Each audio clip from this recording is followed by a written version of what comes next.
Now we have to talk about some of the negatives. The biggest disappointment in the draft, if you have to pick out somebody. What did I wrap up my Tariq Cohen analysis with?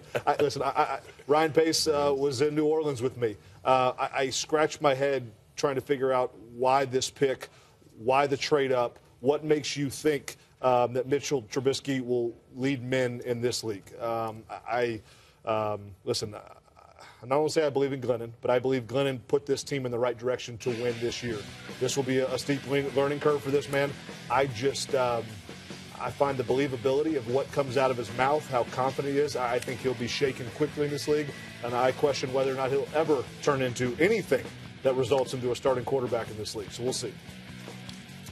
I guess you need mine. Well, I'm going to go with the Cincinnati Bengals here, and their picks. You look at John Ross in the first round, kind of high for me. I mean, they went up a little bit to select that young man, and then you get Mixon in the second round. Again, not questioning his skill set, but again, a locker room that's dealt with like Montez Burfict. You got Adam Jones in a locker room. Now you bring this young man in the same locker room, and we've seen the problems that team has had on and off the football field. So I'm questioning that sort of thing from a character standpoint.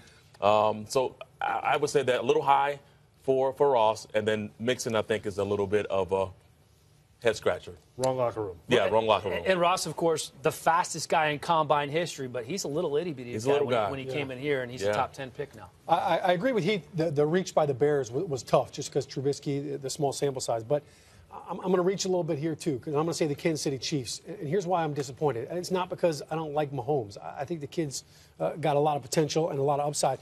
But if you're the Kansas City Chiefs, let me get this straight. You swept your division. You went 6-0. You went 12-4. You won your division. Okay? They lost to the Steelers in an awful game where they couldn't score points.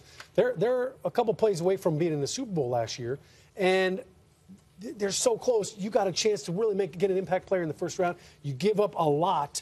All right, they gave up their first-round pick in next year's draft in addition to their first-round pick and a third-round pick this year. You gave up a lot for a guy that's probably not going to play for at least 2 years, maybe not 3. Alex Smith has 2 years on his contract. That's tough to sell right there in the locker room to say, hey, man, we're really getting ready for this year right now.